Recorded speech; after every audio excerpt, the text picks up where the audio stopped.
Today we're continuing with interviews with cool people, and I'm interviewing Debbie Dragna.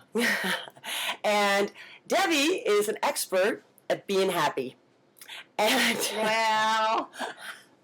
now we're going to talk to Debbie about how she achieves this, and I just have to say that I have testimony because everybody that's ever met Debbie in person later comes back to me and says, I love her. They do.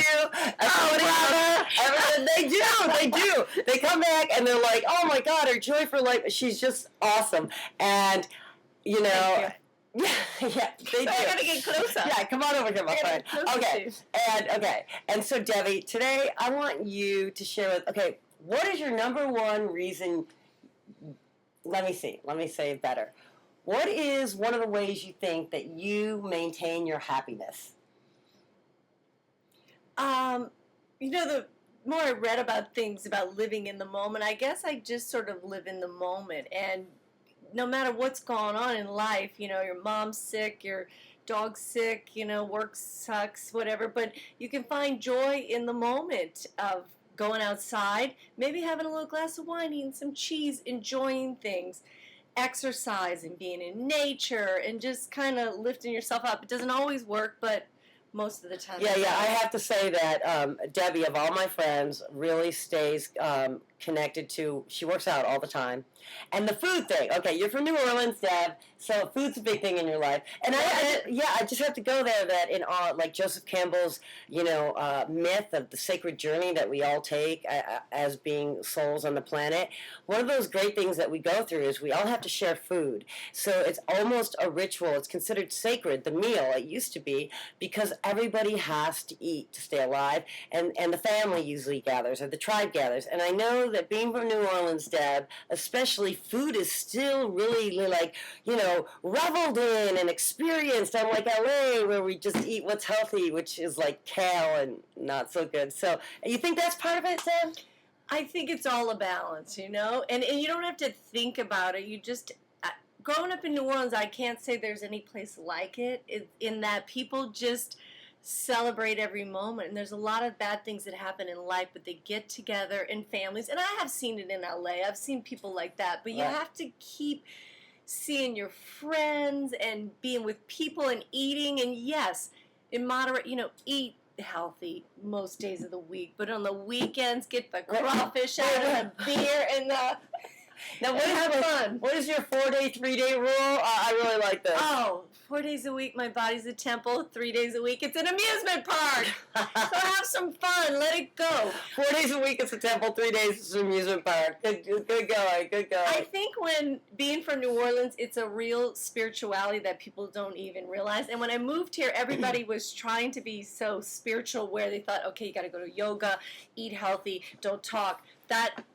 That's kind of missing the point. You can do that. That's discipline, and that's good. But you also have to have the joy and the talking to people in life and the eating and the exuberance for life and the laughter. Gotta laugh. The laughter. Speaking of which, we call Debbie affectionately our wrecking ball because... I never break things. I never spill. Hello? The Indian? Yeah. My son did that. It wasn't me. Yeah, okay. I had the statue that our other friend that's now deceased brought back. God rest her soul. God rest her soul. From Tijuana.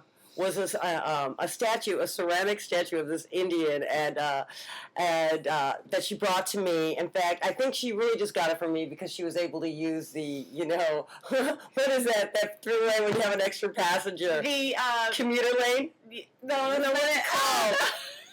Gosh, that's how, when you live in LA, you learn not to get on the freeways if you can all avoid it. What is But anyway, you get to go to this other lane if you have more than one person. So we're pretty sure part of the reason Rose even brought me the Indian statue was because she wanted to use that lane.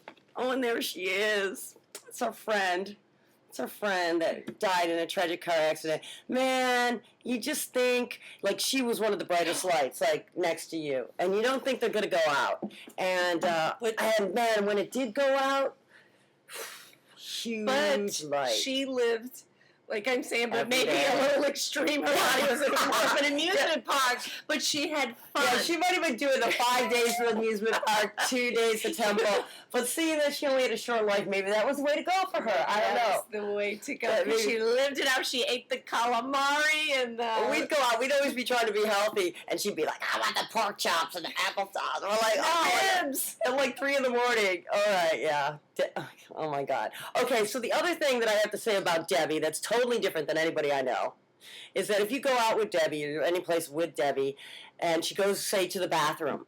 First of all, she won't come back for 20 minutes. It's not because she's doing her makeup. It's because she has managed to meet almost every single person in the bar and knows their life story. She'll come back and she'll be like, "Oh, there's Uncle Freddie, and he's got Cousin Eddie with him, and they got little Izzy, their granddaughter." And she knows everybody. She knows her whole life. And I don't know. I don't think of myself as unsocial, but when I go to the bathroom, I usually just go to the bathroom. I'm not trying to interact with people. So, I mean, do you think that's part of what makes you happy, is that you connect with so many, like, random human beings? And what causes you to want to do that? I love people. I actually genuinely love people. I'm interested in what they have to say. It's kind of they're kind of fascinating to me, and you meet mean people along the way, but there's a lot of like-minded, joyful souls, and I guess when you meet them at the same time, you bond, you know? So it's like you sense out those people that have that same spirit that you have, and you bond with them. And sometimes you don't, sometimes I don't even, the person doesn't have the same spirit. Yeah, I was just thinking, because you end up with some, like, she'll bring back these, some odd characters, and I'll be like, "Okay, Dad, whoever you meet, you just are like, don't necessarily bring everybody back." And I'm like, so I don't think they're all like frequency, but if I could interject, for what I see is that you've got this innate respect for the glory of the spirit in each person, and no matter what it looks like on the outside, young, old, homeless, rich, whatever, you want to connect with that being, and then they're so happy to share themselves with you. Like, I look over and everybody's smiling, and you're taking pictures with the family at the time. One time we went camping, and, she disappeared for a second. My friend's like, "What happened to Debbie?" And all of a sudden we hear all these people singing around a campfire, and there's Debbie in the middle of it. I'm like, I recognize that voice. She's singing with some people at a campfire.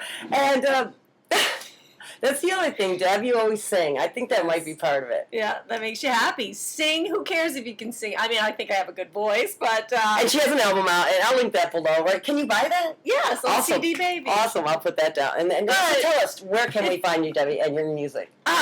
Debbie Lynn Langridge on CD Baby. It's called, Especially on Sundays. That's the title of my EP.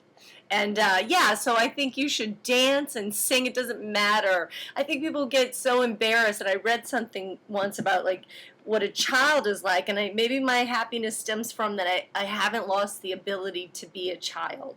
Well, you certainly broke things like a child, which I didn't finish. My Indian statue that all of a sudden I walked by and the head fell off it one day. And I was like, "Oh, who broke my statue that Rosie brought me?" Well, basically, my son blamed it on Debbie. Debbie blamed it on my son. It was Sebastian's fault. To this day, we all have agreed that it's actually Debbie. Yeah, we have. It's okay. What, behind my back you've agreed this? I can't believe Debbie, I never agreed with that. Own up, Debbie. It was both of us He at the said same you time. twirled him into it. Oh. You said it was a bad twirl. You were dancing and you just let him go into it. I don't know about that. I'm going to have my side, and Sebastian's Since Debbie gonna have was on his the side. list of friends that weren't allowed over when I got new furniture, somehow she's managed to get her way back in. That's not true. It's a lie. She always would want me over here. It's true, and I don't care that much about material things, so it works. My friend. Love her. Anyway, on a totally other note, just wanted to introduce you to, somebody who's an expert in being happy. And honest to goodness, I've learned so much about lightening up from Debbie. Thank you. Lighten up. Yeah. Lighten up, Francis. And shrimp etouffee. Oh, jambalaya, crawfish pie, filet gumbo. Because tonight I'm going to see my share of me. Oh, go out, dance tonight. Be joyful. Who knows what's going to happen? So enjoy life. Fuck it. Well, there you go. That will end, I think, our interview with the world's happiest person. Thanks, everybody, for tuning in to Interviews with Cool People. Signing out with Debbie Dragna. Don't use that word I used either, kids. Bye, everybody. Gonna find me a house full of cowboys to do my laundry and pick up my toys. 'Cause I've been a very good girl as long as I could be, and I'll let the rest of the world keep love alive, 'cause love just awards me. I'm gonna buy me a house with a big field. I'll lose my head and then I'll kick up my heels, 'cause I was a very good girl as long as I could be, and I'll let the rest of the world keep love alive, 'cause love just awards me. And this young heart will never grow cold or lonely. And this young heart